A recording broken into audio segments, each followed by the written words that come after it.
मैं लौटूंगा एक दिन, मैं लौटूंगा एक दिन तुम्हारे जीवन में दबे पाँव और चुपके से सो जाऊंगा कहीं छुप कर, जैसे लौटा करता था गलतियां करने के बाद बचपन में।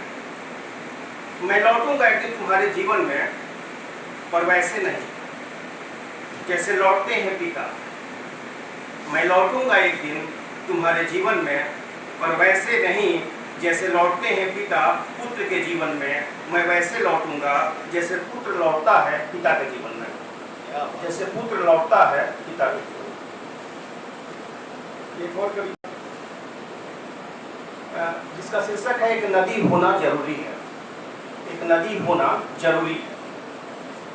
मुझे याद नहीं कब यह नदी हमारी स्मृतियों में भेष बदल कर प्रवेश कर गई और हमारा बचपन धीरे धीरे खेल में बदल गया। जीवन की अंतिम यात्रा यहीं से शुरू होगी। जीवन की अंतिम यात्रा यहीं से शुरू होगी। अंतिम स्नान में स्त्रियां रुदाली गाती हुई अपने घरों के लिए लौटेंगी। पुरुष सदियों पहले लौट चुके थे। पुरुष सदियों पहले लौट चुके थे। घाट पर एक पुराना बरगद है जिस पर टंगा है मेरे पिता का अस्थि कलश, जो लौटने तक मेरी बाट देखेगा। गर्मी के दिनों में नदी हमें जोर जोर से पुकारती। हमारी पूरी दोपहरी साथ साथ बीतती, जिसे मैदानी इलाके के लोग नहीं समझते। सुन नहीं तो मजबूर किया था, सुन नहीं तो मजबूर किया था गांव की स्त्रियों को बाहर आने के लिए। उन्हें तैरना सिखाया जैसे पुरुष तैरते हैं। राम का जन्म भी तो नदी के किनारे ही हुआ था, पर उन्हें तैरना कब आया? पर उन्हें तैरना कब आया? वे इंतजार करते रहे केवट के आने तक।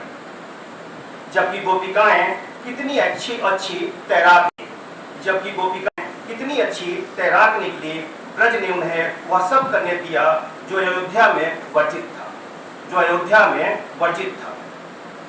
नदी उनके लिए एक दरवाजा है। नदी के लिए एक दरवाजा है जहां से उन्हें दिखता था एक गंजा पहाड़ जिस प्रेशर मशीन वर्षों से तोड़ रही है। एक जर्जर पुल जो धुएं और कोहरे में हिल रहा है।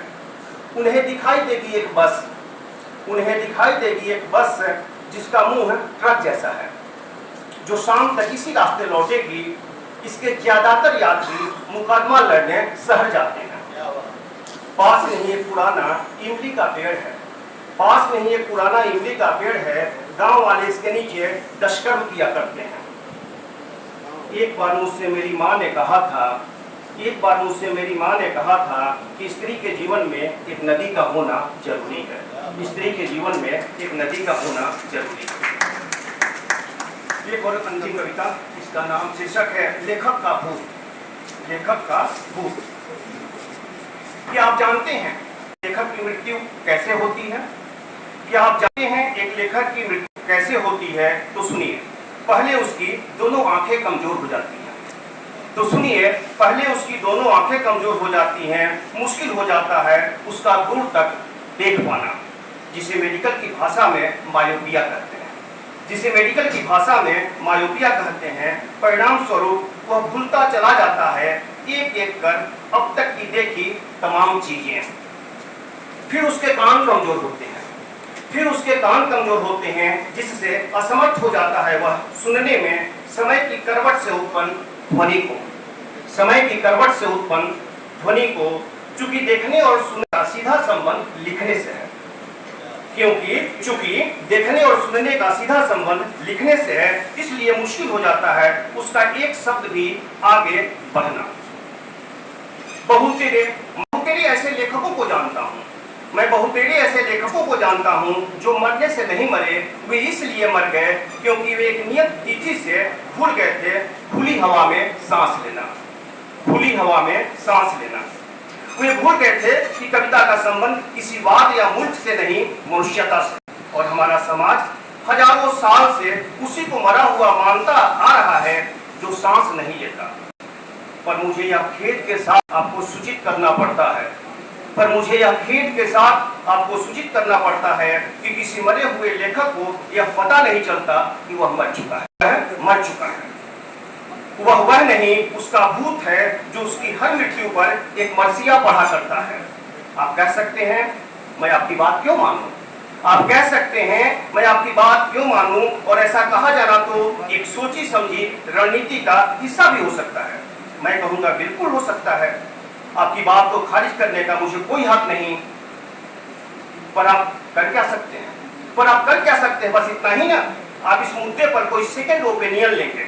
मैं कहूंगा बेशक आपको लेना ही चाहिए, और आज की तारीख में यह बेहद जरूरी है। रस, छंद और गीत संगीत की झाड़ फूक के बजाय बेहतर होगा डॉक्टर के पास जाना, क्योंकि ओझाई तो उसे हरगिज नहीं बचाएगी। यदि आप चाहे तो मरे हुए लेखक को डॉक्टर के पास ले जा सकते हैं, पर डॉक्टर भला क्या करेगा? वह इतना ही कर सकता है कि स्टेथोस्कोप से उसकी धड़कन को सुनना चाहेगा, और जब उसे कुछ समझ में नहीं आएगा तो जारी कर देगा एक death certificate, this person is no more, जिसे हम हिंदी में समझेंगे यह लेखक अब मर चुका है।